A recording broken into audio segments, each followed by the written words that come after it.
नमस्ते, मैं हूं सुरेश कुमार एकलवे और आप देख रहे हैं हिंदुस्तान न्यूज एंड टिप्स।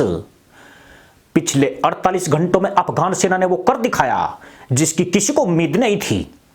उसने तालिबान के खिलाफ एक बड़ा मिशन लॉन्च करते हुए 112 मुसलमान आतंकियों को ठोक दिया। सिर्फ इतना ही नहीं, सेना ने तालिबान के कब्जे से कई महत्वपूर्ण इलाकों को भी छुड़ा लिया है। तालिबान के हाथ से जो इलाके गए हैं उनमें कलदार सबसे खास है।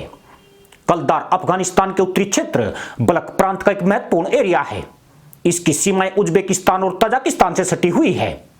अमून नदी के किनारे बसा यह जिला 1 महीने पहले तालिबान के कब्जे में आ गया था। यहां कल हुई भीषण लड़ाई में तालिबान के 40 से ज्यादा आतंकी मारे गए हैं। यहां से कई आतंकियों ने जान बचाकर भागने की कोशिश की थी, मगर सेना ने उन्हें भी हुरों की खोज में भेज दिया है। दरअसल यह करिश्मा अफगान की नेशनल आर्मी के सैनिकों ने नहीं किया है, बल्कि अफगान सेना की स्पेशल कमांडो फोर्स ने तालिबान में हाहाकार मचाया है। 21,000 की तादाद वाली यह commando force Afghan national army special operation command के तहत काम करती है। यह कमांडो फोर्स बेहद खतरनाक मानी जाती है। इसे जिस मिशन पर भेजा जाता है यह उसे पूर्ण करके ही दम लेती है। इसकी विशेषता यह है कि यह आतंकियों को आत्मसमर्पण का वक्त नहीं देती है, बल्कि उन्हें मौके पर ही ढेर कर देती है। खास बात यह है कि तालिबान पर कहर बनकर टूट रही कमांडो फोर्स को भारत और अमेरिका द्वारा प्रशिक्षित किया गया है। आधुनिक हथियारों से लैस कमांडो को भारत एवं अमेरिका ने कई उपकरण भी मुहैया कराए हैं जो इन्हें और भी खतरनाक बना देते हैं। अफगान सेना ने पिछले हफ्ते की शुरुआत में इस कमांडो फोर्स को तालिबान के खिलाफ मैदान में उतारा था। तब इसके बारे में पूरी गोपनीयता बरती गई थी, पर इसका खुलासा भी तालिबान ने करते हुए कहा है कि सरकार ने कमांडो फोर्स को उनके ठिकानों पर हमले का आदेश दिया है। कमांडो फोर्स ने हेरातन शहर को पूरी तरह अपने नियंत्रण में ले लिया है। इसी शहर से होकर अफगानिस्तान और उज्बेकिस्तान के बीच व्यापार होता है। तालिबान के कब्जे के बाद न केवल व्यापार ठप था, बल्कि सीमा पर स्थित देशों को खतरा भी बढ़ गया था। कलदार को मुक्त कराने का अभियान सोमवार को शुरू हुआ था, जो कल सफलता के साथ समाप्त हो गया। कमांडो फोर्स ने 25 प्रांतों में अपने ऑपरेशन स्टार्ट कर दिए हैं। एक हफ्ते से जारी अभियान में करीब 1500 मुसलमान आतंकी मारे जा चुके हैं, जबकि 800 से ज्यादा घायल हुए हैं। चौंकाने वाली बात यह है कि ये घायल आतंकी आम अफगानियों के घरों में घुसकर जान बचाने की भीख मांगते हुए पकड़े गए हैं। इनमें से अधिकतर को स्थानीय लोगों ने घायल अवस्था में सेना के हवाले किया है। बल्कि गवर्नर आदिल शाह ने कहा है कि अब वक्त आ गया है जब तालिबान को पाकिस्तान तक दौड़ाकर मारा जाएगा।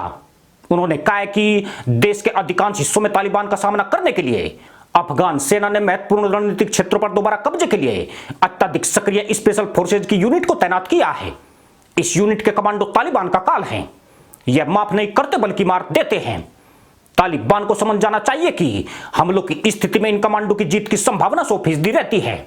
आपको बता दें कि अफगान सेना की स्पेशल टुकड़ी को अब बड़ा मिशन सौंपा गया है। तालिबान ने पाकिस्तान, ईरान, तजाकिस्तान और तुर्कमेनिस्तान को जोड़ने वाले हेरात, फरा, कंधार, कुंदुज, तखर और बदखसा प्रांतों में कई बड़े हाईवे और बॉर्डर पोस्ट पर कब्जा किया हुआ है। इन रास्तों से करीब $3 बिलियन का व्यापार होता है।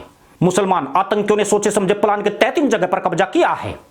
उनका मकसद सीमाओं पर कब्जा करके सरकार नियंत्रित क्षेत्रों में ऊर्जा और भोजन की कमी पैदा करना है, ताकि अफगान सरकार को आत्मसमर्पण के लिए मजबूर किया जा सके। कमांडो फोर्स को 1 हफ्ते के भीतर इन्हें तालिबान के कब्जे से छुड़ाने का टारगेट दिया गया है। अफगान मीडिया रिपोर्ट के मुताबिक स्पेशल कमांडो फोर्स इन सभी चौकियों को तालिबान से मुक्त कराकर नेशनल आर्मी के जवानों की सुरक्षा में सौंप देगी। इसके बाद इन कमांडो को तालिबान के कब्जा किए गए ग्रामीण इलाकों में उतारा जाएगा। नेशनल आर्मी पीछे से इन्हें सपोर्ट उपलब्ध कराएगी। कमांडो फोर्स से तालिबान इसलिए भी थर्राता है क्योंकि वह आतंकियों को मारने पर ज्यादा फोकस करती है। पिछले कुछ सालों में इस फोर्स ने 5,000 से ज्यादा मुसलमान दहशतगर्द मारे हैं। खास बात यह है कि पिछले हफ्ते से जारी मिशन में सभी कमांडो मिशन पूर्ण करके सुरक्षित वापस लौटे हैं। इस दौरान विभिन्न ऑपरेशन में इन्होंने 1500 तालिबानियों को मौत के घाट उतारा है। यूं भी पिछला हफ्ता तालिबान के लिए बेहद बुरा साबित हुआ है।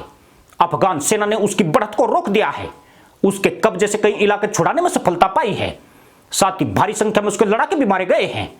कमांडो फोर्स की कामयाबी से अफगान सरकार भी गदगद है। विश्लेषक भी कहते हैं कि सरकार द्वारा देर से उठाया गया कारगर कदम है। संभवतः आने वाले दिनों में कमांडो फोर्स अपनी बहादुरी से तालिबान के छक्के छुड़ाती नजर आएगी। इसी के साथ अनुमति दोस्तों, जय जवान, जय किसान, जय हिंद, वंदे मातरम।